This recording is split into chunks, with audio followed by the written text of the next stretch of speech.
Canal Escute Áudio Novel. Se inscreva. Novel Teoria Fanfic.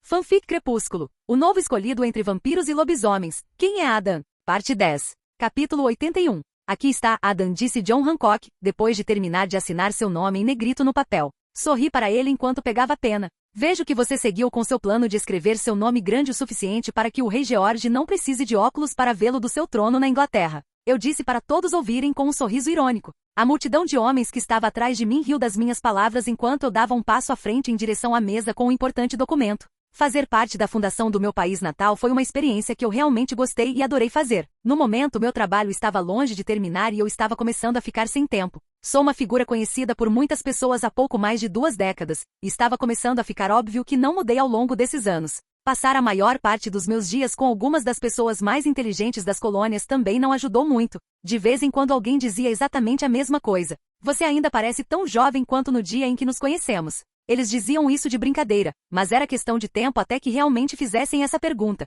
querendo uma explicação do porquê. É claro que não fiquei o mesmo. Usei truques e um pouco do meu conhecimento para fazer pequenas mudanças em mim mesma e parecer mais velha. Fiz uma barriga falsa para dar a impressão de que engordei. Então, usando a maquiagem praticamente medieval que estava disponível para uso na época, aprendi a fazer pequenas marcas de vinco no meu rosto, como rugas nos cantos dos meus olhos. E em vez de usar meu cabelo natural, cortei-o curto e comecei a usar uma peruca empoada. Eu também não me movia mais como antes. Em vez disso, comecei a me apoiar mais na bengala, como se tivesse uma perna ruim. O que a maioria das pessoas com mais de 40 anos nessa época sempre parecia fazer. Mergulhando a pena no tinteiro que estava sobre a mesa, inclinei-me e assinei meu nome. Adam Goetz. Usei um estilo elegante de letra cursiva com floreios. Vejo que você sentiu o mesmo que eu, disse John Hancock com uma risada. Dei um passo para trás e passei a pena para o próximo da fila enquanto me afastava, voltando ao meu assento para esperar. Recostei-me na cadeira que rangia enquanto começava a pensar nas mudanças que seriam feitas na minha história original quando finalmente pudéssemos elaborar a Constituição, na qual eu já pensava há muito tempo. Os acréscimos mais importantes precisariam ser uma declaração clara e explícita afirmando a igualdade e os direitos inerentes de todos os indivíduos,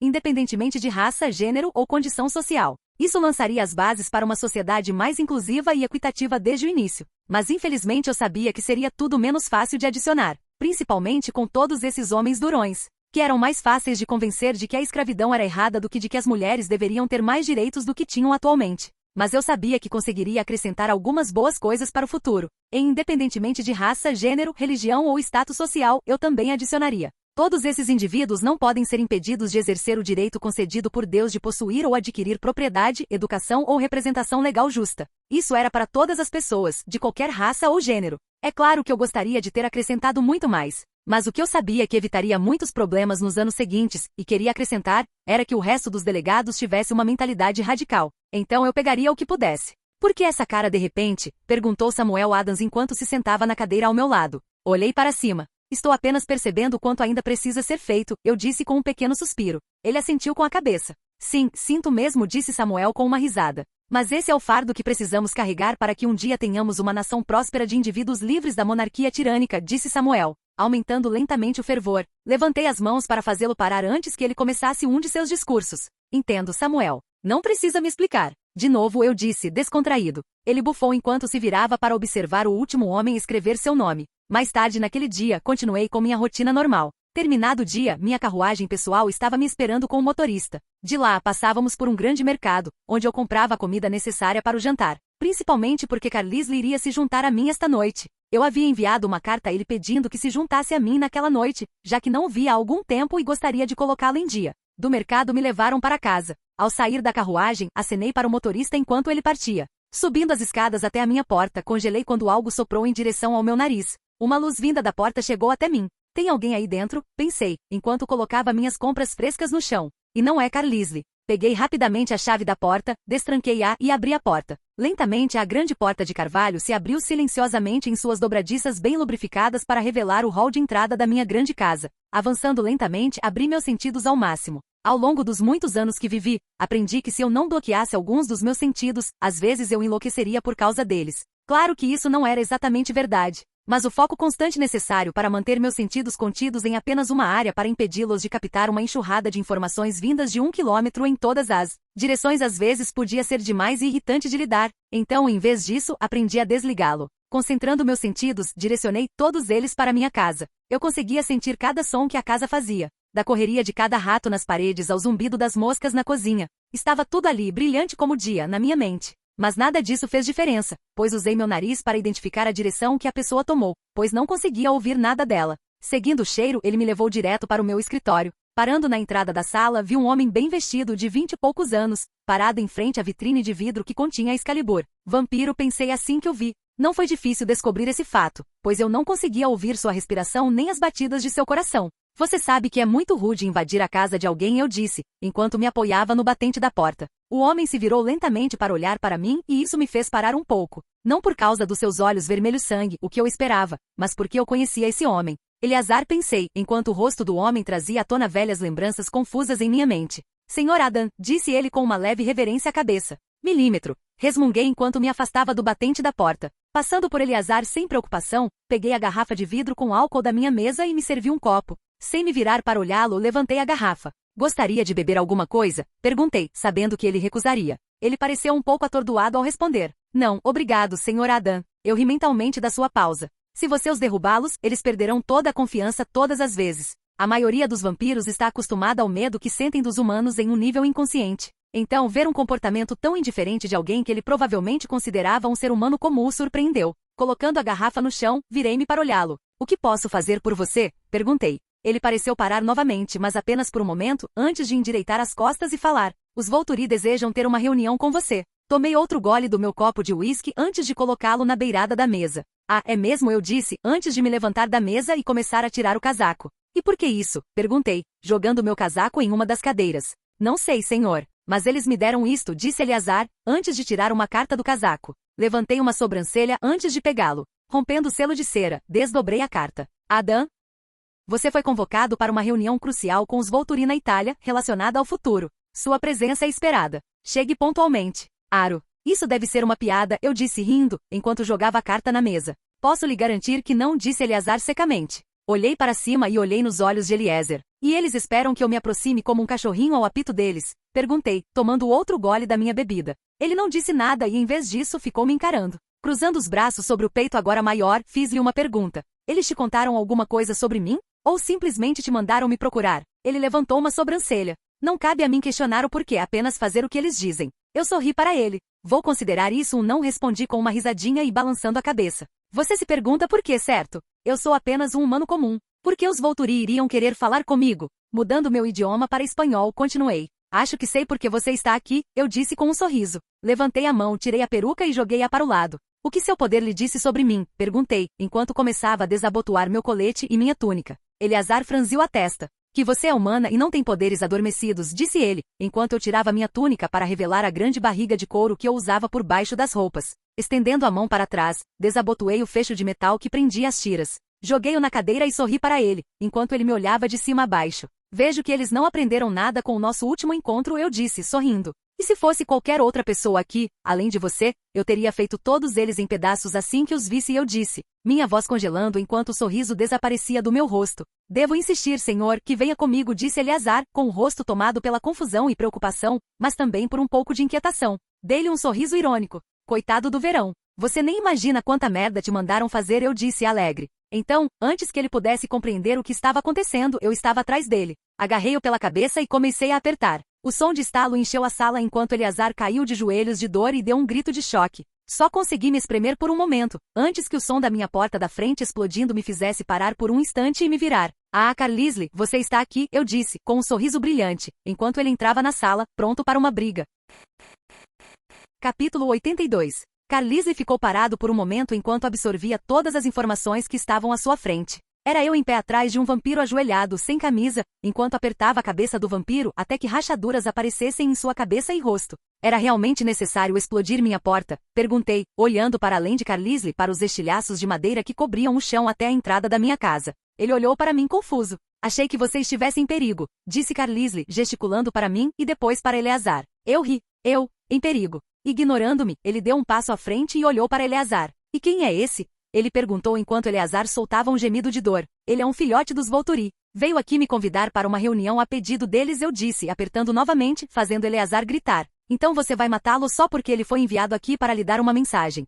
Carlisle perguntou, preocupado com Eleazar. Talvez. Eu disse, sabendo que Carlisle teria um problema comigo se eu realmente fizesse ou quisesse. O que eu não fiz. Pelo que me lembro sobre Eleazar, ele e sua companheira conseguiram se converter ao tipo de vampiros vegetarianos junto com as 3 irmãs. Então espero que um dia ele possa se tornar um amigo e um aliado. Mas pensar em tudo isso me fez pensar por que eles enviariam Eleazar, de todos os vampiros, para cá. Com os poderes de Eleazar, ele foi um grande trunfo para os Volturi. Sua habilidade de encontrar pessoas com habilidades adormecidas que despertarão completamente quando forem transformadas era valiosa demais para eles enviarem em uma missão suicida como essa. Tem alguma coisa errada aqui, pensei, enquanto lentamente soltava a cabeça de Eleazar. Por que você está realmente aqui? Perguntei enquanto observava as rachaduras em sua cabeça e rosto se curarem lentamente. Eleazar não falou instantaneamente, mas pareceu estar pensando, o que para um vampiro é bastante tempo para pensar. Se você mentir, este dia será muito pior para você, eu disse, esperançosa de convencê-lo a nos contar a verdade. Quando ele não falou mais nada, comecei lentamente a pressionar sua cabeça novamente,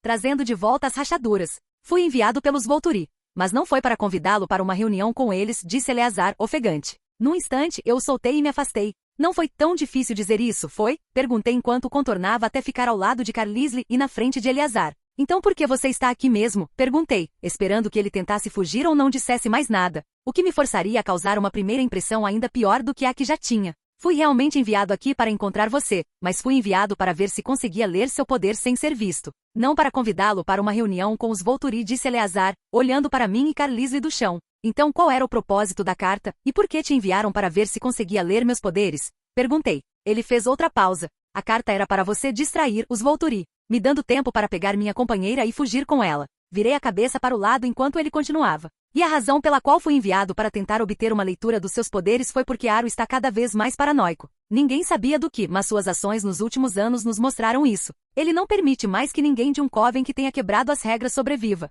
E nenhum membro dos Volturi com habilidades tem permissão para sair. Eleazar disse. Todos achavam que era porque Aro estava começando a perder a razão depois de todos esses anos, quando na verdade era você quem ele temia. Embora eu tenha tido que descobrir isso sozinha. Normalmente, quando sou enviado para encontrar alguém, recebo detalhes de sua possível localização para facilitar a aquisição. Mas eles foram muito vagos no que me disseram sobre você. A única coisa que me disseram que me ajudou foi que você tinha cabelos brancos, disse Eleazar. Então como você o encontrou com tão pouca informação? Perguntou Carlisle. Usei os arquivos dos Volturi para juntar as peças aos poucos. Usando menções esparsas a uma figura de cabelos brancos, consegui acompanhar algumas de suas façanhas, além de descobrir por que Aro se tornou o que é, disse ele, virando-se para me olhar. Encontrei uma conexão com você em Roma por volta de 100 a.C., disse Eleazar. Eu sorri. Quando fundei Gringotes. Eleazar assentiu. Sim, a partir daí foi fácil. Tudo o que eu precisava fazer era olhar os movimentos recentes do banco, que estava aqui nas colônias. Concordei com a cabeça ao ouvir suas palavras. Agora, a carta falsa?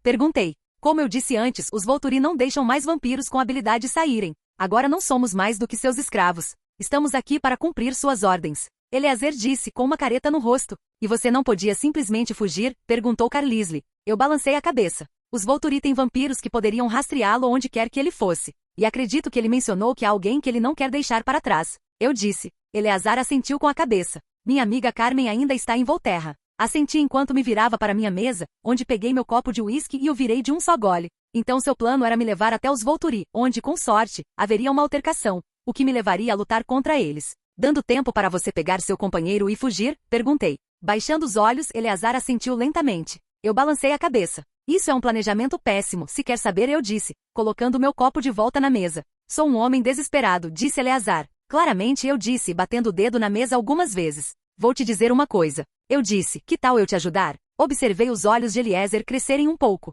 Vou te ajudar a escapar dos Volturi e resgatar sua companheira. Mas sob uma circunstância, eu disse, levantando meu dedo indicador. Sim, qualquer coisa, ele disse suplicante. Abaixando meu dedo para apontá-lo, eu disse. Você e seu companheiro não beberão mais sangue humano. Em vez disso, beberão apenas sangue de animais. Minhas palavras pareceram fazê-lo parar e pensar enquanto ele pensava nelas. Isso é mesmo possível? Ele perguntou. Assenti com a cabeça, mas não consegui falar porque Carlisle me interrompeu. É possível. Com muita prática e autocontrole, claro, disse Carlisle, aproximando-se para ficar ao meu lado. Pela primeira vez, Eleazar pareceu ver a cor dos olhos de Carlisle. Você só bebe sangue animal? Eleazar perguntou a Carlisle. Ele assentiu. Sim, ele disse. Olhando para mim, Eleazar assentiu com a cabeça. Muito bem. Se você puder nos libertar dos Volturi, então mudaremos nossos hábitos.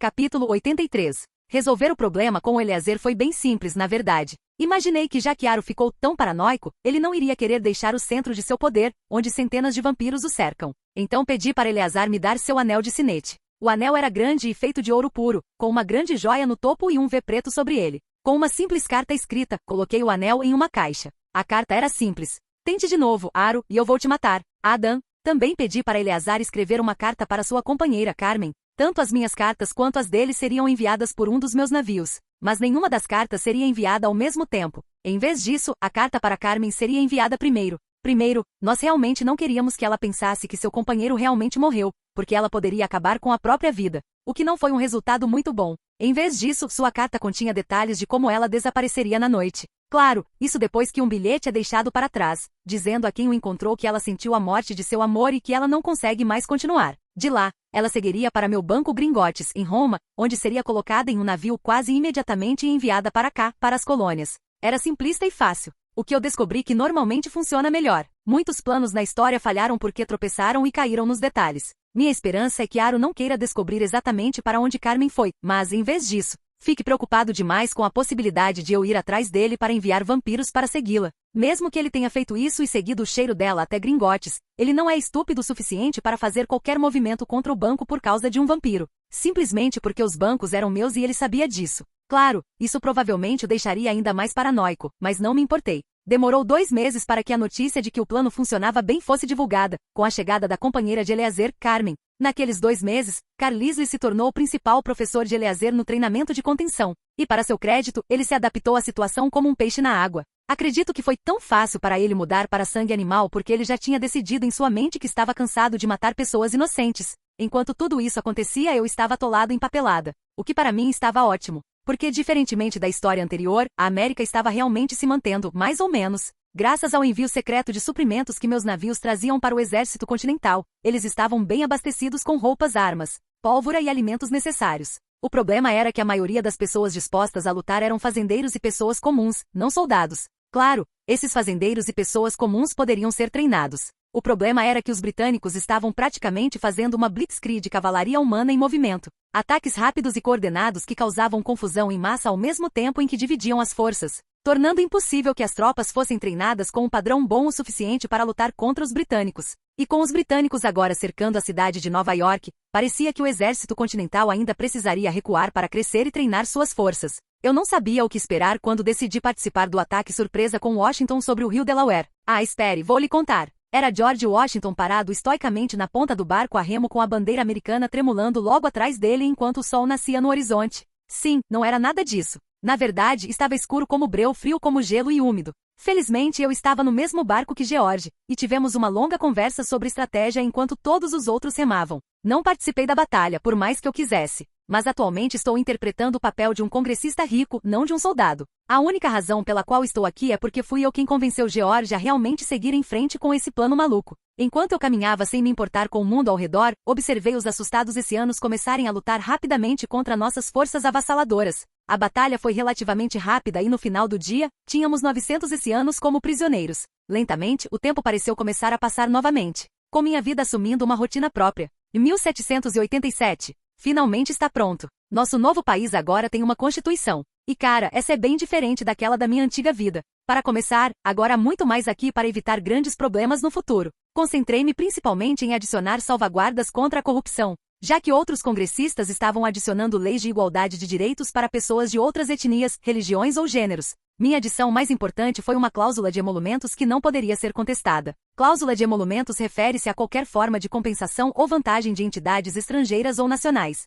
Eu não tinha certeza se havia uma na minha história antiga, mas mesmo que houvesse, a minha certamente era diferente. O objetivo de incluir esta cláusula de emolumentos na Constituição é evitar conflitos de interesse e potencial corrupção entre autoridades governamentais, especialmente membros do Congresso e até mesmo o presidente. A cláusula de emolumentos visa garantir que funcionários públicos ajam no melhor interesse do país, em vez de serem influenciados por governos estrangeiros ou indivíduos que buscam obter favores por meio de presentes, pagamentos ou benefícios, inclusive de lobistas ou instituições de caridade. A inclusão de uma cláusula de emolumentos na Constituição é importante porque estabelece um padrão claro de conduta para funcionários do governo, fornecendo uma estrutura que previne conflitos de interesse e possível corrupção. Ajuda a garantir que os funcionários públicos priorizem os interesses do povo americano em vez do ganho pessoal. Em essência, a cláusula de emolumentos foi criada para defender os princípios da boa governança, manter a confiança do público no governo e proteger a integridade do processo democrático, impedindo a influência indevida de entidades estrangeiras ou nacionais sobre funcionários públicos. Agora, ter tudo isso é bom, mas eu sei muito bem que os políticos podem ser uns canalhas sorrateiros. Nem precisei tentar lembrar como eram os políticos antes de vir para cá. Porque mesmo nos dias de hoje, alguns dos congressistas que faziam parte do Congresso naquele momento eram muito ligados a negociações por trás das cortinas. Tenho certeza de que é por isso que eles não gostaram de mim quando adicionei a cláusula de emolumentos. O que não me importava nem um pouco. Mas para irritá-los ainda mais, criei uma nova agência. Normalmente, isso não seria algo que pudesse ser feito tão facilmente, mas eu tinha muito apoio nos bancos. O que significa que obtive a maioria dos votos. Assim, nasceu o IEC, também conhecida como Comissão de Ética Independente. A IEC era uma agência pública encarregada de supervisionar funcionários do governo. Quando eu estava criando isso, tive que criar uma tonelada de ideias com muita previsão, pois tudo isso era novo e nunca tinha sido feito antes. Meu foco principal era como evitar que ele se corrompesse e como mantê-lo independente. Para começar, comecei pensando em como eles seriam financiados. Fiz isso abrindo um fundo. Isso me permitiu investir cerca de 50 milhões em moeda americana todos os anos do Gringotts Banks para financiar o IEC. Claro, outros podem contribuir com esse fundo para deduções fiscais, como uma instituição de caridade, tornando o IEC uma agência pública autossustentável. A próxima pergunta foi: quem diabos iria comandar esse navio? Como eu poderia nomear o primeiro diretor do IEC? Imaginei que escolheria uma pessoa que eu conhecesse e confiasse que não seria corrompida. Então, naturalmente, fui com um chefe de banco aposentado, o próprio Sr. Schmidt. Agora, com mais de 60 anos, o homem estava mais do que feliz em aceitar o desafio. Pedi que ele trouxesse pessoas de confiança que não seriam influenciadas por dinheiro ou influência.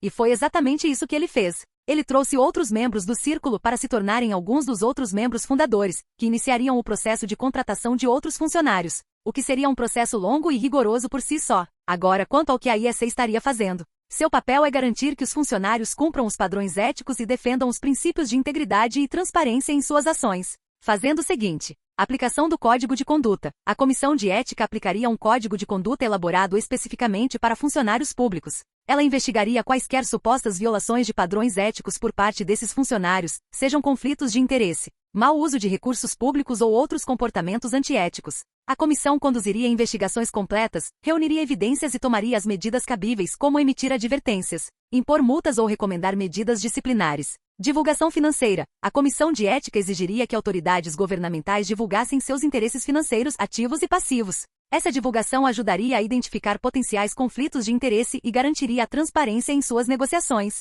A comissão revisaria essas divulgações e investigaria quaisquer discrepâncias ou potenciais violações. Treinamento e educação. A Comissão de Ética ofereceria treinamento e programas educacionais a funcionários governamentais para aprimorar sua compreensão dos princípios éticos e sua aplicação no serviço público. Isso incluiria workshops, seminários e cursos para promover a conscientização sobre padrões éticos, prevenir más condutas e incentivar a tomada de decisões éticas. Proteção de denunciantes. A Comissão de Ética estabelecerá mecanismos para proteger e incentivar denunciantes a se manifestarem e denunciarem quaisquer práticas antiéticas ou corruptas dentro do governo. A comissão garantirá a confidencialidade dos denunciantes e fornecerá salvaguardas legais contra retaliações. Monitoramento de conformidade. A Comissão de Ética monitorará continuamente a conformidade dos funcionários governamentais com os padrões éticos. Isso pode envolver auditorias regulares, revisões de transações financeiras e avaliações de desempenho para identificar quaisquer padrões de comportamento antiético ou potenciais violações. Aconselhamento e orientação. A Comissão de Ética ofereceria aconselhamento e orientação a autoridades governamentais sobre questões éticas. As autoridades poderiam consultar a comissão para obter esclarecimentos sobre potenciais dilemas éticos e receber orientação sobre como lidar com situações complexas de forma ética. Transparência pública. A Comissão de Ética forneceria relatórios regulares ao público sobre suas atividades, investigações e conclusões relacionadas a funcionários governamentais. Isso ajudaria a construir a confiança pública, responsabilizar os funcionários e garantir a transparência no processo de supervisão. Proteção legal e imunidade. Todos os membros da comissão receberão proteção legal e imunidade contra interferência política ou retaliação pelo desempenho de suas funções com diligência e imparcialidade. Essa proteção garante que possam operar sem medo de represálias ou pressão de indivíduos ou entidades poderosas. De modo geral, a Comissão Independente de Ética desempenha um papel crucial na promoção e aplicação de padrões éticos, fomentando uma cultura de integridade e garantindo a responsabilização dentro do governo. Ela atuaria como uma salvaguarda contra a corrupção, conflitos de interesse e outras práticas antiéticas, contribuindo, em última análise, para a confiança do público em seu governo. Capítulo 84. Dizer que os últimos anos foram interessantes seria um eufemismo. Pouco depois da formação da Constituição e da IEC, eu morri. Bem, eu não morri, mas minha persona Adam Godte sim. O funeral foi agradável e contou com a presença de muitos chefes de Estado. Mas agora que todos os meus planos estavam concluídos, eu não precisava mais me sobrecarregar com a responsabilidade de representar uma colônia. Então, depois do funeral, saí de férias. O problema era que eu não sabia exatamente o que fazer. Eu sabia que não podia mais ficar onde estava, porque, bem, eu estava tecnicamente morto. Então, mandei embalar meus pertences de casa e enviá-los para Julius, na Inglaterra. Então, agora que não tinha mais nada para fazer aqui, eu tinha que encontrar algo para fazer. A 1865, Nova York. Obrigado a todos por terem vindo, gritou Godfrey Gunter por cima da multidão que estava na sua frente. Senhor prefeito, o que o senhor acha deste dia tremendo? Gritou um jornalista, na vã esperança de ser ouvido entre as centenas de outros que desejavam obter aquela citação perfeita para preencher seus jornais. Acenando para a multidão, fingindo que não ouvia ninguém, o prefeito gesticulou para um homem que estava parado ao lado do grande palco de madeira.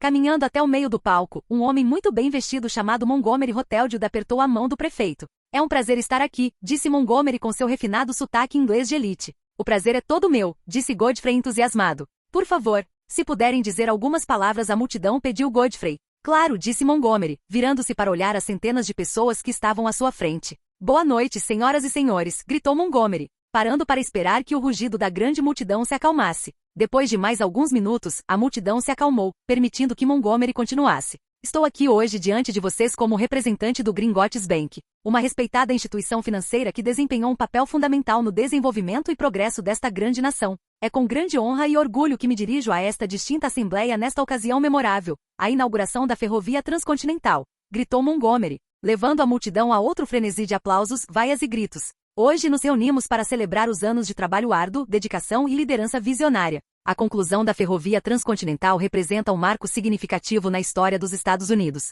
simbolizando o triunfo da engenhosidade humana e o poder da colaboração. O Gringotts Bank, como um firme defensor do progresso e do desenvolvimento econômico, orgulha-se imensamente de ter desempenhado um papel vital na concretização deste projeto monumental. Através do nosso compromisso inabalável com o crescimento e a prosperidade desta nação, fornecemos os recursos financeiros necessários para financiar a construção desta ferrovia extraordinária. A multidão bateu palmas, enchendo o ar como um trovão. Montgomery levantou as mãos para silenciar a multidão novamente. A Ferrovia Transcontinental não é apenas um feito de engenharia, é um símbolo de unidade e progresso. Essa infraestrutura notável conecta as costas leste e oeste dos Estados Unidos, unindo a vasta extensão de terra que outrora separava os povos da nossa nação. É um testemunho do espírito indomável da exploração e da busca incansável por um futuro melhor. A conclusão da Ferrovia Transcontinental abre novos horizontes para o comércio e o intercâmbio cultural. Ela fomentará o crescimento econômico, criará oportunidades de emprego e aumentará a conectividade entre comunidades em todo este vasto território. Esta ferrovia servirá como um catalisador para a prosperidade,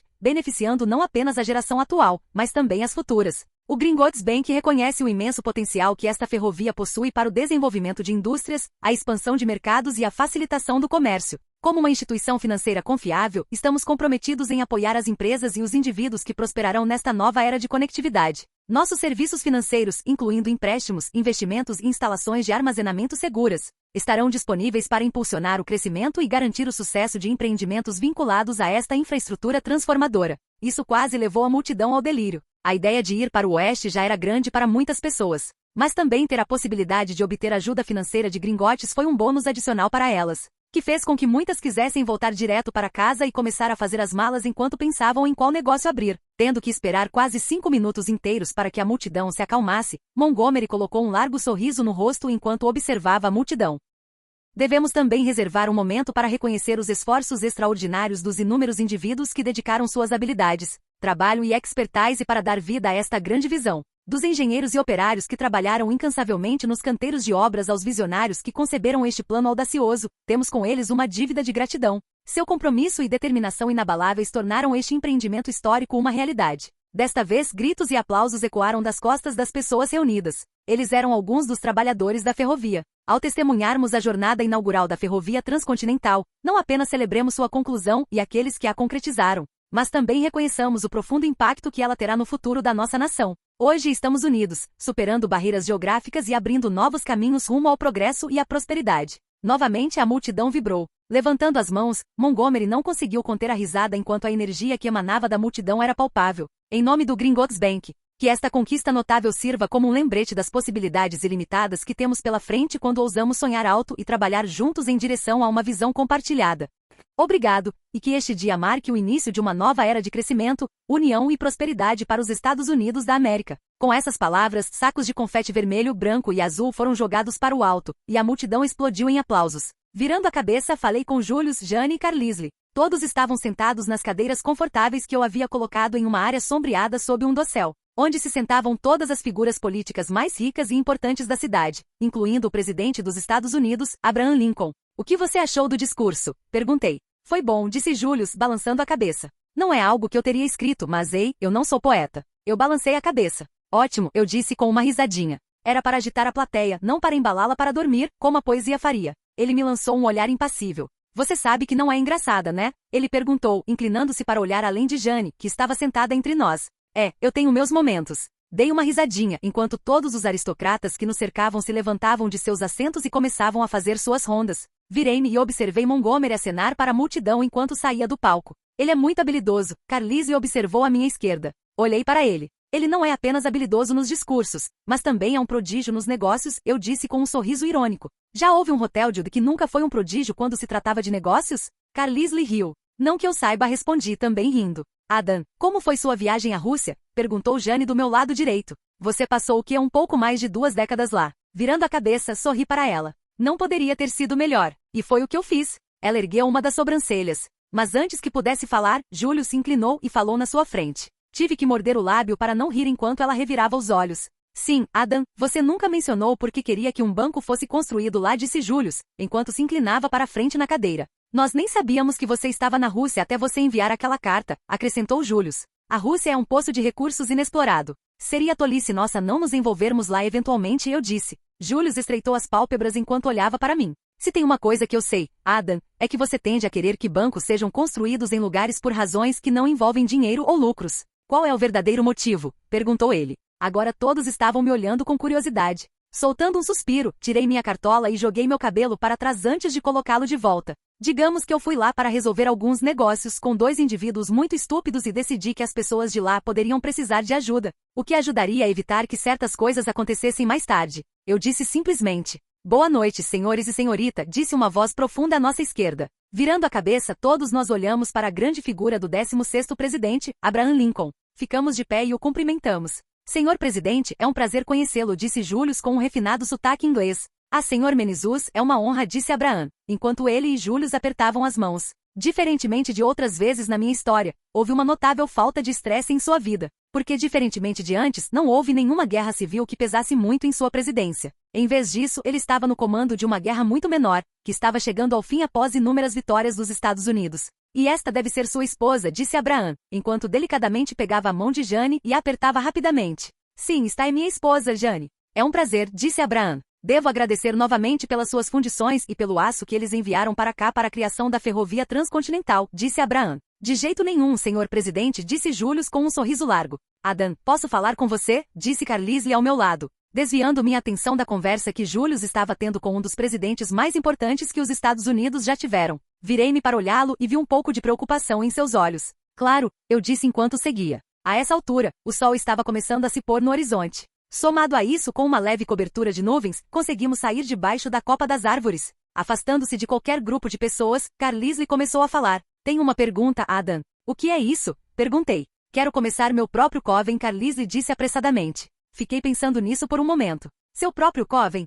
É isso? A criação do coven Cullen? Pensei maravilhada. Por que você quer começar seu próprio coven? Perguntei, fazendo o papel de quem não sabe. Há um anseio em meu coração, disse Carlisle, antes de parar para organizar seus pensamentos. Vocês, Julius e Jane, são como uma família para mim. Você, Adam, é um poço de sabedoria e experiência que é como um irmão mais velho para mim. Julius é como o filho do meio, sério, que leva tudo a sério, disse Carlisle, rindo. E Jane? Ela é a irmã carinhosa. Assenti com a cabeça diante das suas palavras. Mas eu queria mais. Uma família de verdade, disse Carlisle. Dei-lhe um pequeno sorriso. Eu entendo, Carlisle, eu disse simplesmente. Minha resposta pareceu surpreendê-lo. Sério? Ele perguntou. Eu assenti. Sim, Carlisle. Você quer começar sua própria família, eu disse, dando um tapinha em seu ombro. Ser como você, ele gaguejou. Dei uma risada. Carlisle, você é, sem dúvida, o vampiro mais compassivo que já conheci. Era só uma questão de tempo até você tomar essa decisão. E não posso culpá-lo por querer mais, acrescentei.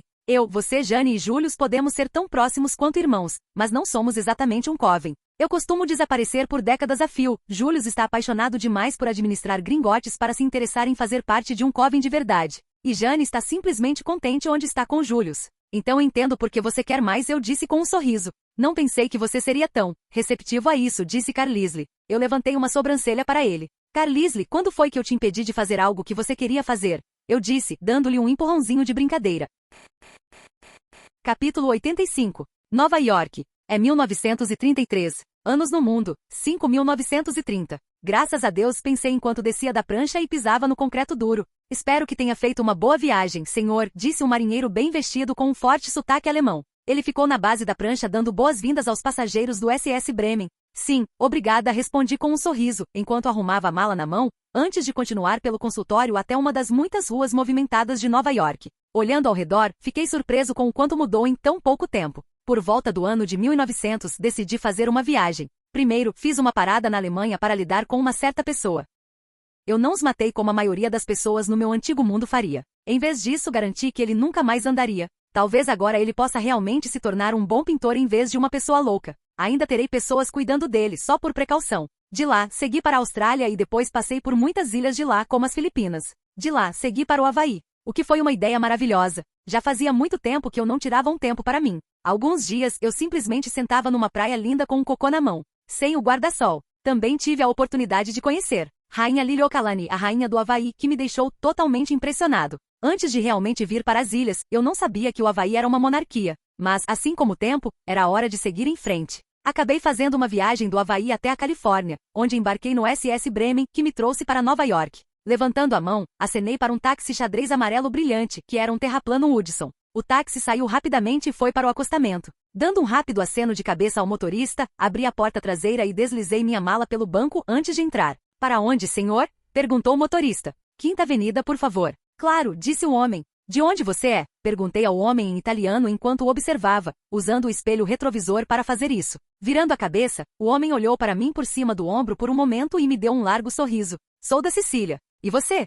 Ele perguntou quando paramos em um cruzamento. Morei em Roma por um tempo, respondi, sem contar ao homem que isso foi há quase 2 milênios. Viveu? Você não é italiano? Ele perguntou. Balancei a cabeça enquanto ele olhava pelo espelho retrovisor. Não respondi com uma risadinha. Eu só morei lá por alguns anos. O homem balançou a cabeça algumas vezes. Você deve ser bom com idiomas, porque se não dissesse nada, eu pensaria que você era italiano. O resto do passeio foi preenchido com conversas casuais sobre a Itália e como nenhum outro lugar no mundo poderia fazer um vinho melhor do que eles. Ele até mencionou que ainda estava se adaptando à vida nos Estados Unidos. Quando paramos em frente ao prédio em frente ao qual eu havia ordenado que ele estacionasse, tirei um grande maço de notas do bolso do meu terno e retirei 4 notas de $100. Aqui, eu disse, inclinando-me para frente. O homem olhou para as notas por um minuto inteiro antes de olhar para mim. Senhor? Ele perguntou, confuso. Peg. É para você. Eu sei que não é fácil começar uma vida nova em um país novo, eu disse, apertando a mão com as notas. Você tem certeza? Ele perguntou. Assenti com a cabeça. Pegue o dinheiro, por favor, respondi rindo. Levantando lentamente a mão, ele pegou as notas. Não foi tão difícil assim, né? Perguntei a ele enquanto pegava minha mala e dava um tapinha em seu ombro. Tenha um bom dia, senhor Ângelo, eu disse rapidamente enquanto pegava minha mala e saía para a calçada. Senhor, a voz do taxista me fez parar. Virando-me, observei enquanto ele continuava abaixando a janela. Não vou esquecer disso, ele gritou por cima do barulho alto da rua. Levantei a mão e bati na ponta do meu boné enquanto abaixava a cabeça. Então talvez um dia eu precise da sua ajuda, Tommy, eu disse, dando um sorriso ao homem enquanto sua boca se abria em surpresa. Ele nunca me disse seu primeiro nome, mas eu descobri. Virando-me, entrei no prédio através de portas giratórias ornamentadas. Ao entrar, olhei para o saguão opulento, repleto de elegância. Dos pisos de mármore polido às paredes de madeira e incrustações douradas no teto. Caminhando até a recepção, esperei na fila para que uma vaga ficasse disponível. Boa noite, senhor. Como posso ajudá-lo hoje? Perguntou uma jovem morena, abrindo um largo sorriso. Não parecendo afetado pelo charme dela, falei. Sim, estou aqui para encontrar o senhor Carlisle Cullen. Pode me dizer em que sala ele está? Perguntei, colocando minha mala no chão, aos meus pés. Desculpe, senhor, mas é contra a política divulgar os números dos apartamentos dos nossos moradores. Mas posso ligar para ele. Se ele concordar, terei o maior prazer em repassá-los. Assenti com a cabeça enquanto ela pegava um telefone de disco e começava a girar o disco. Boa tarde, Sr. Cullen. Desculpe incomodá-lo, mas tem um cavalheiro aqui que quer vê-lo. Sério, e qual é o nome desse homem? Ouvi Carlisle perguntar pelo telefone. Deixando o telefone cair no ombro, a garota me deu um pequeno sorriso enquanto perguntava. E qual é o seu nome, senhor? Eu sorri de volta. Adam Gray. Ela pegou o telefone e disse o nome dele. O telefone ficou em silêncio por um momento antes de Carlisle dar sinal verde para que eu subisse. Ele está com o agasalho do apartamento no 43º andar, disse a garota enquanto gesticulava em direção aos elevadores na lateral da grande área de recepção. Obrigada pelo seu tempo, eu disse com um pequeno sorriso, enquanto pegava minha mala e ia para lá. Chegando ao último andar, caminhei pelo corredor que só tinha uma porta. Enquanto eu caminhava pelo corredor, a porta se abriu e um Carlisle sorridente estava lá, me olhando radiante. Faz muito tempo, Adam, ele disse quando eu estava chegando à porta e nos abraçamos forte. É verdade, eu disse, dando alguns tapinhas em suas costas antes de nos separarmos. Como você está, garoto? Perguntei. Nunca estive melhor, disse Carlisle com um sorriso largo. Eu consigo ver isso, eu disse rindo. Olha só esse sorriso, eu disse, e nós dois começamos a rir. Por favor, entre, disse Carlisle, dando um passo para o lado para me deixar entrar. Tem uma pessoa que eu quero que você conheça. Canal Escute Áudio Novel. Capítulo 86. Eu me vi sentado em uma luxuosa cadeira de couro, esperando pacientemente pelo que pareceu uma eternidade. Já fazia mais de 9 horas desde que tomei uma atitude que jamais imaginei que tomaria. A ideia de não fazer nada pesava na minha mente, e eu não conseguia me livrar dela. As memórias vívidas da mãe de Edward implorando para que eu salvasse seu filho passaram pela minha mente enquanto eu esperava. Assim como a descoberta surpreendente ela revelou. Os maçons eram rostos familiares em minha vida há vários anos. Meros conhecidos que ocasionalmente traziam o jovem Edward ao hospital onde eu havia me dedicado por quase uma década. Eles eram uma família bastante agradável, e o amor pela filha única era evidente em cada interação. Edward retribuía esse amor de todo o coração. Mas como acontece com a maioria das coisas na vida, ninguém sai ileso de suas garras traiçoeiras. Naquele dia fatídico, 15 de junho de 1918, a família Cullen chegou ao hospital apresentando sintomas da gripe espanhola. A doença os havia aprisionado, deteriorando implacavelmente sua saúde, apesar dos meus melhores esforços. O primeiro a sucumbir à doença foi Edward Mason, senhor. Ele faleceu pacificamente durante o sono, com suas últimas horas consumidas pelo delírio induzido pela febre. Na manhã seguinte, Elizabeth Mason também estava à beira da morte. Foi pura sorte eu estar ao lado dela, avaliando seu estado, quando ela reuniu forças para confiar em mim. Eu sei o que você é, Dr. Cullen, ela ofegou, com a respiração ofegante e os lábios ressecados. Olhei para ela com a confusão estampada no rosto. Desculpe, senhora Mason, perguntei, na esperança de entender o significado por trás daquelas palavras enigmáticas. Um sorriso irônico surgiu em seus lábios quando ela respondeu. Não tente me enganar, Dr. Cullen. Eu conheço sua verdadeira natureza. Sua acusação pairou no ar, e eu discretamente examinei a enfermaria do hospital, certificando-me de que ninguém ouvisse sua revelação. Voltando meu olhar para ela, adotei um tom solícito e perguntei. E o que sou eu, senhora Mason? Reunindo os últimos vestígios de suas forças, ela usou os cotovelos para se levantar da cama, fixando os olhos nos meus como se estivesse perscrutando as profundezas da minha alma. Com um tom resoluto, ela proferiu duas palavras simples que me arrepiaram. Um vampiro. Engoli em seco involuntariamente por reflexo. A senhora não está em seu perfeito juízo, senhora Mason. Precisa descansar e se concentrar em melhorar, insisti gentilmente, tentando guiá-la de volta para a cama. No entanto, ela agarrou minha mão com força, como um torno, e suas unhas arranharam minha pele pétrea. Não minta, exclamou ela severamente, sem tirar os olhos do meu. Minha família sabe da existência da sua espécie há gerações, ela continuou. Seus olhos perdendo o foco momentaneamente antes que ela respirasse fundo e continuasse seu relato. Meu avô me regalava com histórias na infância. Gerações antes de chegarmos à América, um ancestral e seu irmão foram adotados por um homem misterioso que o salvou da morte certa depois que sua cidade foi devastada por um ataque. Ele os criou como se fossem seus e juntos, viajaram por muitas terras até que ele os trouxe para a Inglaterra, onde finalmente se estabeleceram. Sua narrativa consumiu meus pensamentos em um instante. Será que é? Pensei, com a mente cheia de admiração e intriga. A história dela começou a se alinhar com outra que eu conhecia intimamente. Enquanto eu olhava para ela, testemunhei sua vida lentamente escapando de seus olhos. Ajoelhado ao lado da cama dela com a urgência estampada na voz, fiz a única pergunta que importava naquele momento. Qual é seu nome de solteira? Implorei. Um sorriso suave surgiu em seus lábios enquanto ela sussurrava. Gray. Seus olhos ficaram vazios, e os últimos resquícios de ar escaparam de seus pulmões. O aperto que ela tinha na minha mão foi enfraquecendo gradualmente até que sua mão ficou mole na minha. Lentamente abaixei sua mão na cama, minha mente fervilhando com uma torrente de pensamentos. Ela era uma Gray, descendente da família adotiva de Adam, pensei silenciosamente. Levantando-me, atravessei o hospital com passos firmes em direção à enfermaria onde se encontravam os outros pacientes afetados pela gripe. Passando por fileiras de leitos e rostos macilentos, o espaço apertado preenchido pela sinfonia do sofrimento, finalmente cheguei ao meu destino. O quarto onde Edward estava deitado. Fechando a cortina branca, virei-me para encará-lo. Já era evidente que ele estava além de qualquer ajuda que eu pudesse oferecer. O jovem emitiu um gemido baixo enquanto se agarrava ao cobertor, gotas de suor brilhando em seu rosto febril. Ajoelhado ao lado da cama, estudei-o atentamente. Eu tinha visto Edward crescer de um menino para o jovem homem que agora está diante de mim. Descobrir que ele era descendente da família adotiva de Adam acrescentou uma camada de complexidade à situação.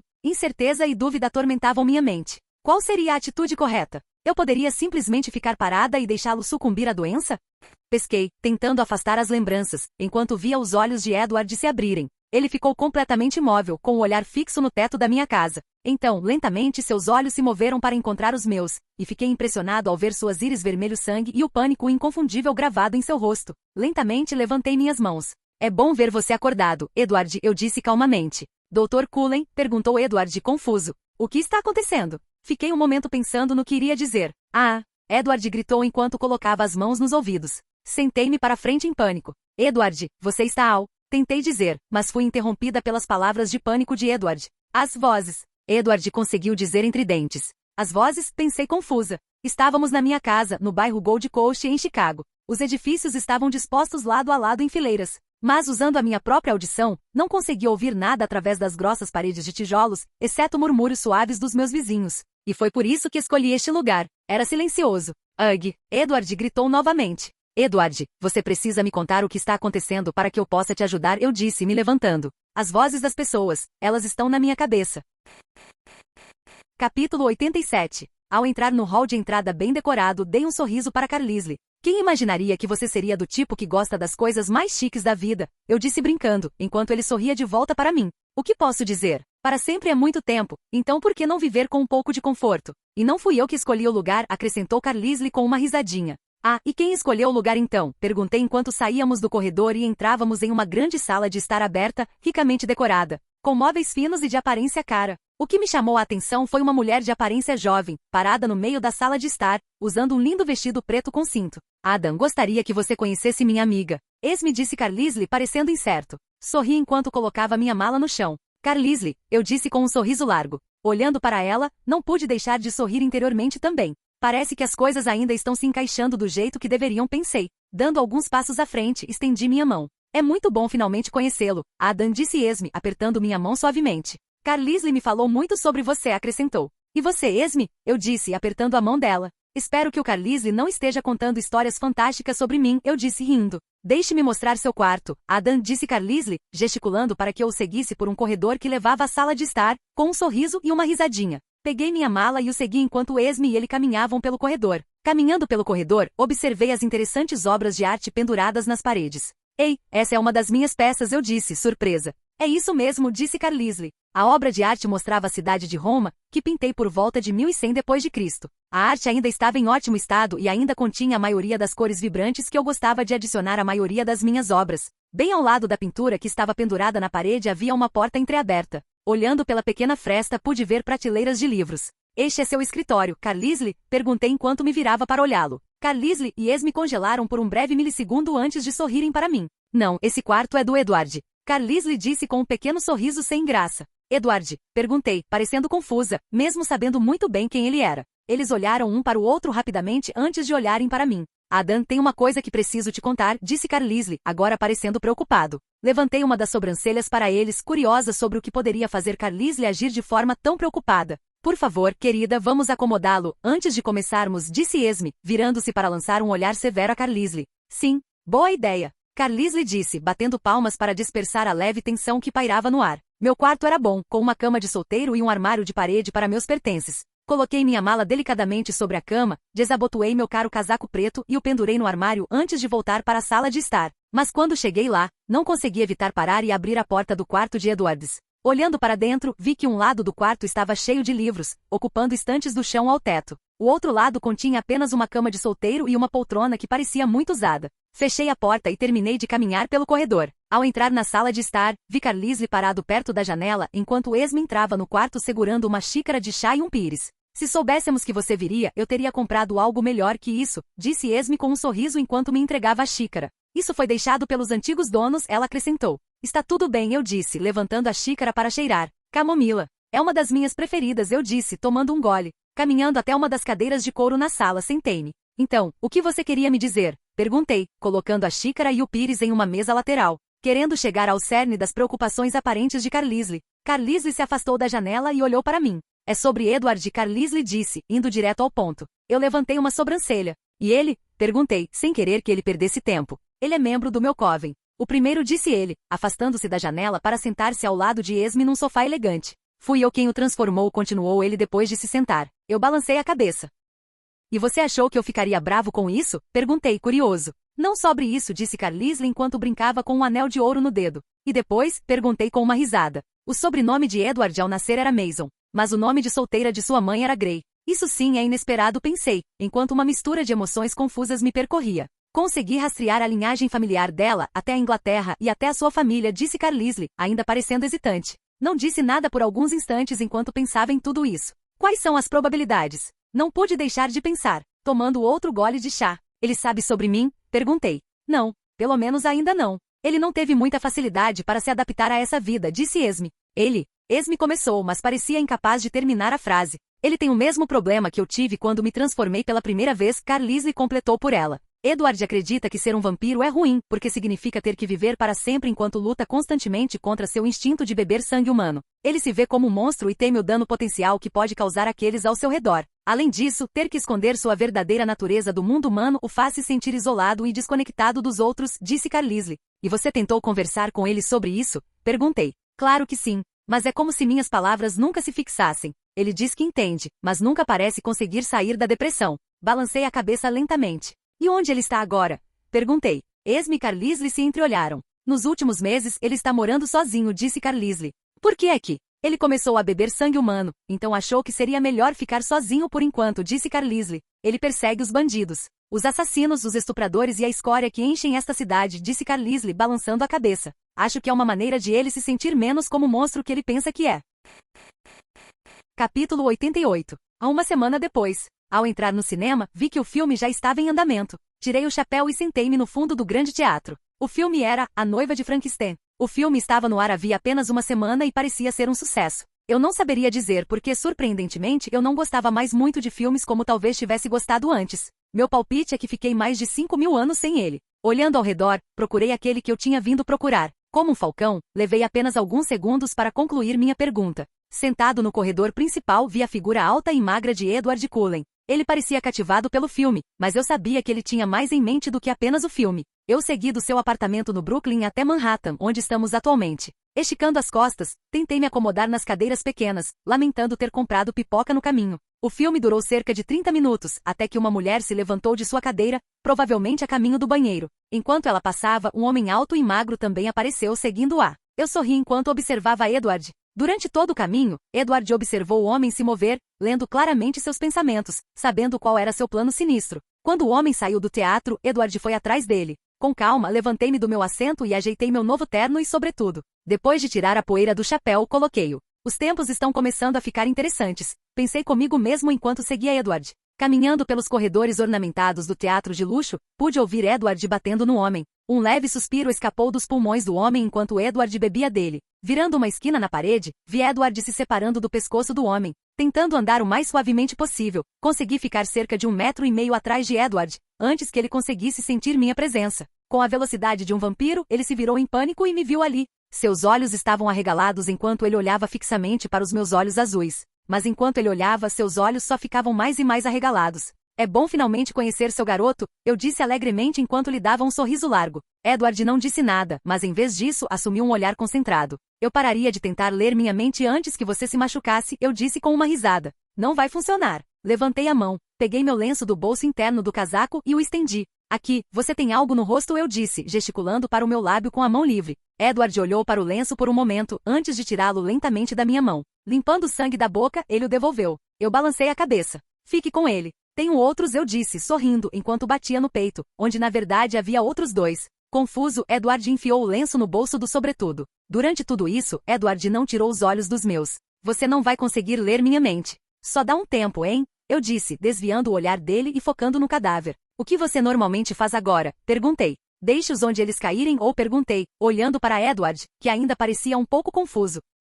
Ele disse, incapaz de continuar. Vou interpretar isso como uma forma de deixá-los como estão, eu disse atrevidamente antes de olhar ao redor. Deveríamos nos apressar. A última coisa que queremos é que um dos filmes acabe e as pessoas nos encontrem em pé sobre um cadáver, eu disse, passando por Edward e descendo as escadas. Enquanto eu descia as escadas, Edward ficou parado, no que eu só posso chamar de choque. Ao chegar ao último degrau, ouvi Edward começar a me seguir. Parando, coloquei a mão em outro bolso e tirei uma nota de $50 enquanto esperava por Edward. Parando ao meu lado, pude sentir o olhar de Edward. Olhando para ele, levantei uma sobrancelha. O que? Perguntei. Mas antes de lhe dar tempo de falar, comecei a me mover novamente. Seguindo o cheiro delicioso que preenchia a grande área de concessão que ocupava a maior parte do andar de entrada inferior. Caminhando com determinação, fui até a área do caixa, onde havia um adolescente. Batendo a nota de $50 no balcão, olho para o caixa surpreso. Vou levar sua pipoca maior, 3 balas de leite, 2 balas Red Hot, uma de alcaçuz preto e todos os 3 mosqueteiros que você tiver.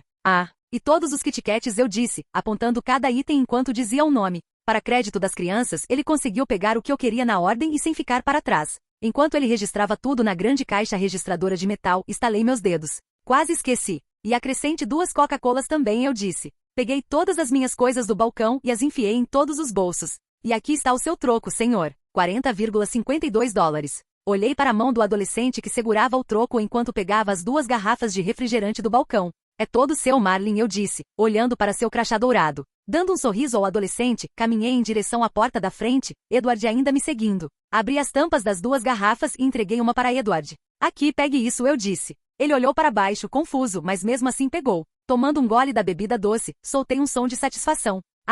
Que coisa boa, eu disse, usando a mão livre para enfiar a mão no bolso e tirar uma caixa de mosqueteiros. Quem é você? Perguntou Edward, sem precisar olhar enquanto desviava de um grupo de pessoas que passava. Sou Adam. Prazer em finalmente conhecê-lo, Edward, eu disse, sem olhar para ele enquanto abria a caixinha de doces com as 3 barrinhas de chocolate. Edward parou completamente. Como você sabe meu nome? Ele perguntou de forma bastante agressiva, enquanto eu ouvia o som da garrafa dele começando a estalar devido à sua raiva reprimida. Ei, não desperdice uma boa bebida, eu disse, arrancando a garrafa cheia das mãos frias de Edward e substituindo-a pela minha vazia.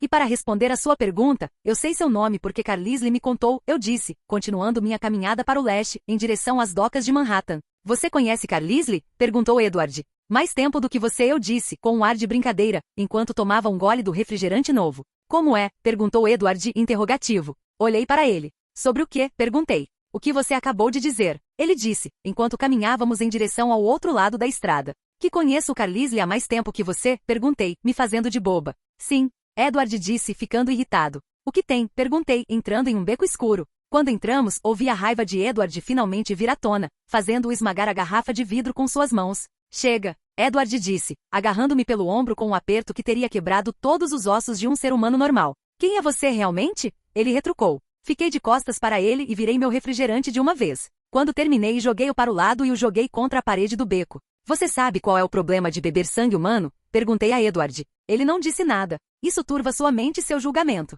Deixa você impulsivo e com raiva fácil. Então, antes que Edward tivesse tempo de entender o que estava acontecendo, eu me soltei dele e circulei atrás dele, agarrando a parte de cima de sua camisa e jaqueta como um cachorro antes de pular para cima, entre os 2 prédios. Agarrando-me à saliência de um dos prédios com minha mão livre, usei-a para nos lançar a 3 metros de altura do prédio, onde deixei Edward cair. Ao pousar na pedra dura do prédio, virei-me para olhar a cidade ao nosso redor, observando a figura agachada de Edward pelo canto do olho. Sei como você fez isso, Edward gritou, levantando-se. Olhei para ele com um encolher de ombros. Não sei. Só consigo desde que me lembro, respondi com uma risada, virando-me para olhar a cidade. E quanto tempo isso levaria? Ele perguntou, parecendo recuperar o controle das emoções, mesmo que apenas um pouco. Não olhei para ele enquanto falava. Quase 6.000 anos. Eu podia sentir o corpo de Edward ficar completamente imóvel. Você é um vampiro? Ele perguntou, confuso e alarmado. Olhei para ele como se ele fosse um idiota. Você pode ouvir meu coração bater e o calor que emana de mim. Então o que você é? Ele perguntou, parecendo pronto para fugir a qualquer momento.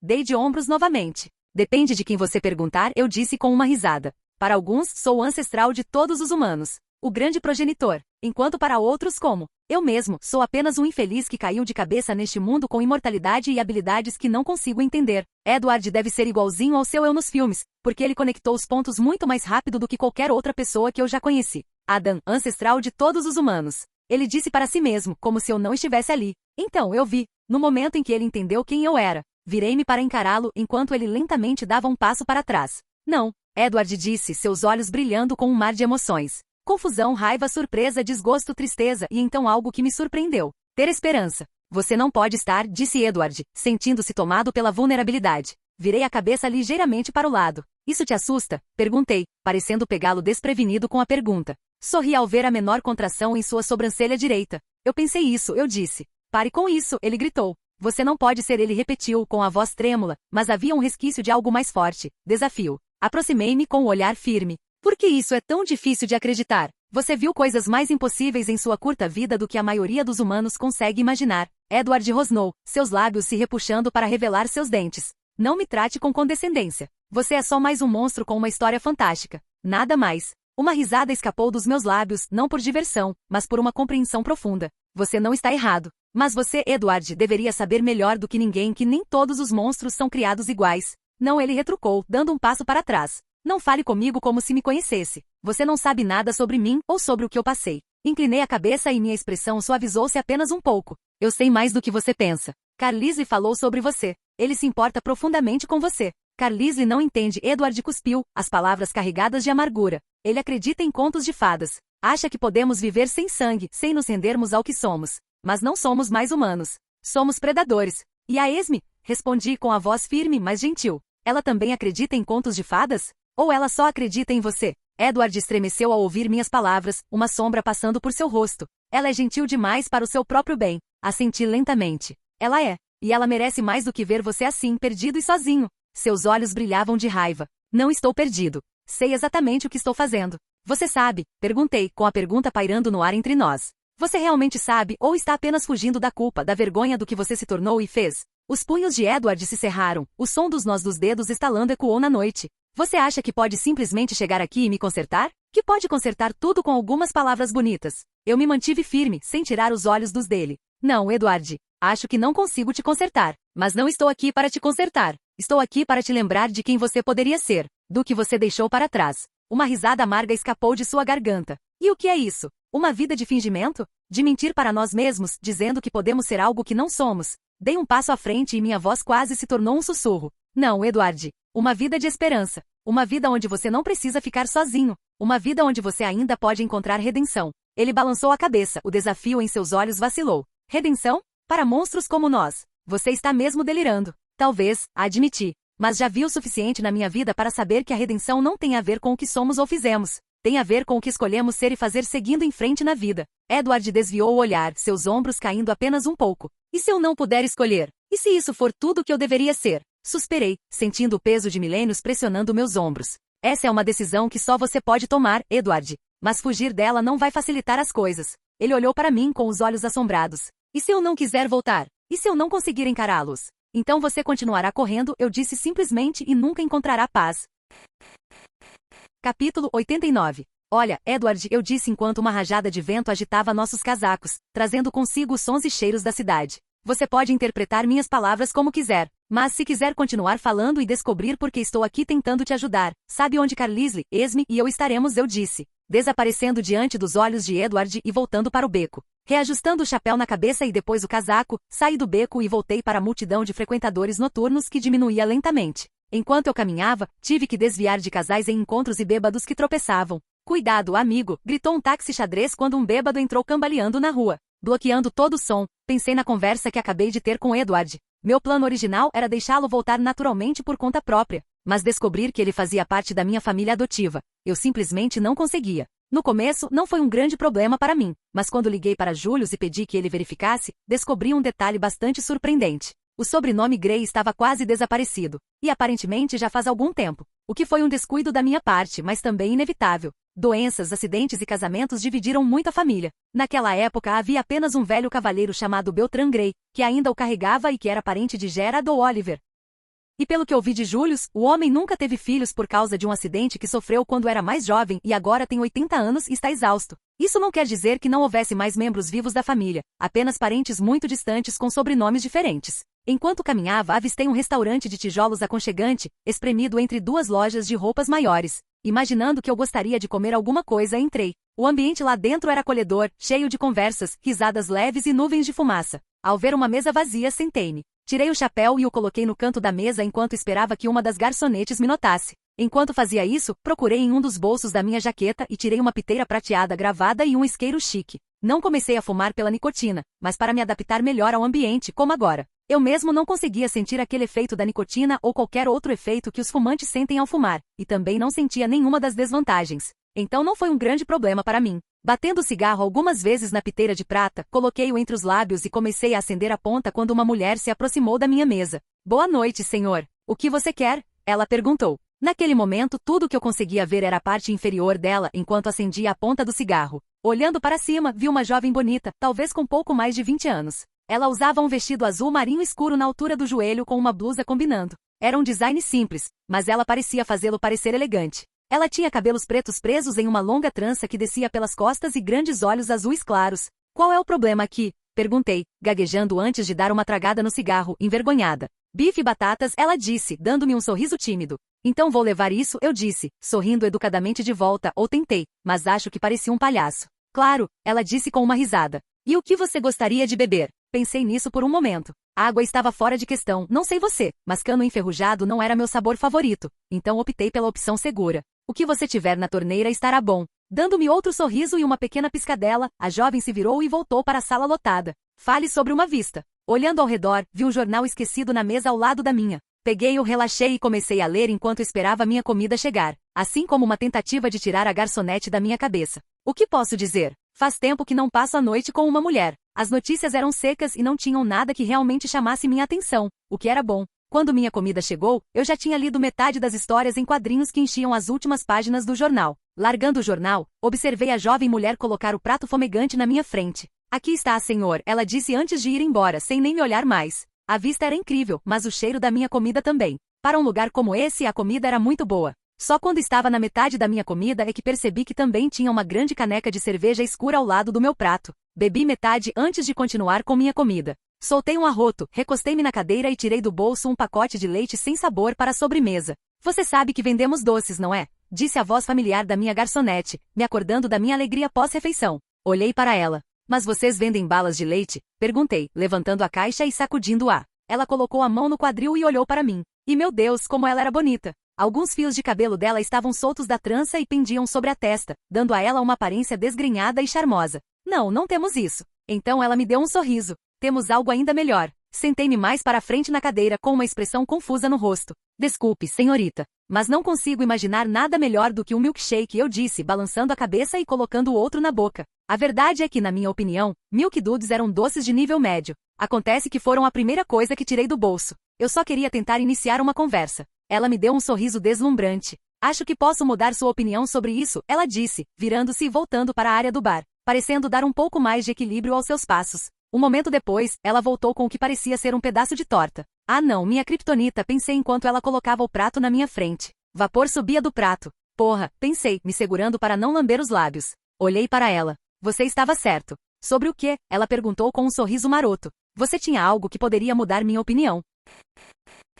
Capítulo 90. Acordei cedo na manhã seguinte, bem descansado das minhas 4 horas de sono. Abrindo a porta do meu quarto, fui até o banheiro para cuidar das minhas tarefas matinais. Há muito tempo eu não me importava que todos pudessem ouvir os fatos humanos sobre minha vida, mas quando você tem quase 6.000 anos, você tende a não se importar mais. Estalando os lábios algumas vezes, olhei-me no espelho. Meu cabelo estava uma bagunça, e uma linha de baba seca manchava meu queixo. Usando minhas mãos, arrumei meu cabelo curto e depois lavei meu rosto. Abrindo a porta, entrei no corredor. Eu podia ouvir Carlisle e Esme se movimentando na cozinha, então fui até lá. Entrando na cozinha apenas com minhas calças de pijama, observei Esme e Carlisle tirando comida, utensílios, pratos e outras necessidades de grandes sacos de papel e caixas que estavam enfeitando seus balcões. "O que é tudo isso?" perguntei, olhando ao redor. "Comida e utensílios de cozinha", disse Esme alegremente, abrindo um sorriso largo enquanto tirava uma grande frigideira de metal de uma caixa branca como se ela não pesasse mais que uma pena. Balancei a cabeça em sinal de agradecimento. Caminhando até a bela geladeira, puxei a alavanca e a abri.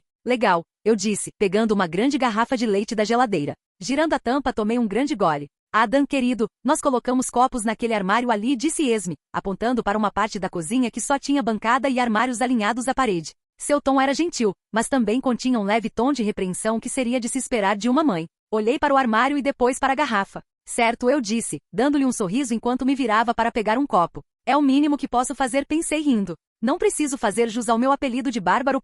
Olhando o vidro, falei. Como foi a noite? Perguntei, tampando a garrafa e me virando para olhar para os dois encostados no balcão. Vi que vocês dois estavam fora quando voltei. Foi bom. Consegui pegar alguns viados, disse Carlisle, colocando talheres em uma das gavetas. E como foi a sua? Carlisle perguntou, agindo como se estivesse fazendo uma pergunta simples, mas eu conseguia ouvir o tom de voz dele. Melhor do que eu esperava, eu disse, virando o resto do meu copo. Tanto Esme quanto Carlisle olharam para mim simultaneamente. E perguntou Esme com esperança brilhando em seus olhos. Dei de ombros. Acho que durante o primeiro quarto da nossa conversa ele estava em choque demais para realmente entender o que estava acontecendo. Mas lá no final, acho que consegui alcançá-lo, disse eu, indo até a pia para enxaguar minha xícara. E Carlisle perguntou, impaciente. Por algum motivo eu gostava de fazer isso com as pessoas, prolongando o suspense até que estivessem praticamente na ponta da cadeira. Era um joguinho que eu fazia, um pequeno prazer na minha vida monótona. Virando-me para encará-los, deixei um sorriso lento se espalhar pelo meu rosto. E continuei, saboreando o momento. Acho que o fiz considerar vir aqui para conversar. Ainda não é um compromisso total, mas é um passo na direção certa.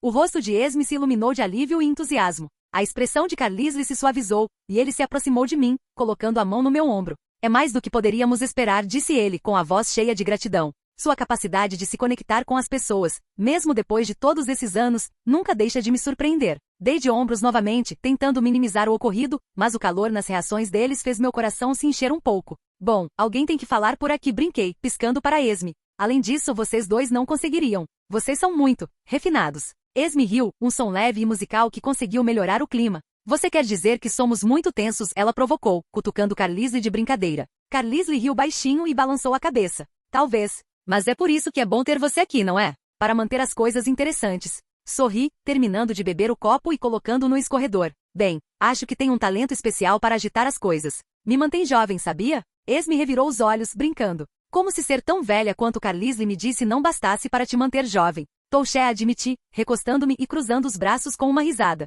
Então, o que tem no cardápio de hoje? Alguma coisa especial? Perguntei, examinando tudo. Pensamos em fazer um grande café da manhã, respondeu Esme com os olhos brilhando. Panquecas, bacon, ovos, tudo. Queremos garantir que você esteja bem alimentado. Levantei uma sobrancelha. Você sabe que eu sei me virar sozinha, né? Perguntei, brincando. Claro, disse Carlisle, mas não é todo dia que temos a oportunidade de cozinhar para alguém. Considere isso como nossa maneira de dizer bem-vindo. Assenti, sentindo uma rara sensação de aconchego e pertencimento. Então vamos lá. Posso ajudar em alguma coisa? Esme me entregou um batedor e uma tigela de massa de panqueca. Você pode começar assim. É só misturar até ficar homogêneo. Peguei a tigela e comecei a bater. O simples ato de preparar comida era estranhamente terapêutico. Então eu disse, quebrando o silêncio. Há quanto tempo vocês dois estão juntos? Carlisle olhou para Esme com um sorriso suave nos lábios. Faz pouco mais de uma década. Nos conhecemos em Ohio, acredite se quiser. Ohio, hein? Eu disse rindo. Não é exatamente o lugar mais romântico. Para nós, foi, disse Esme com a voz carregada de emoção.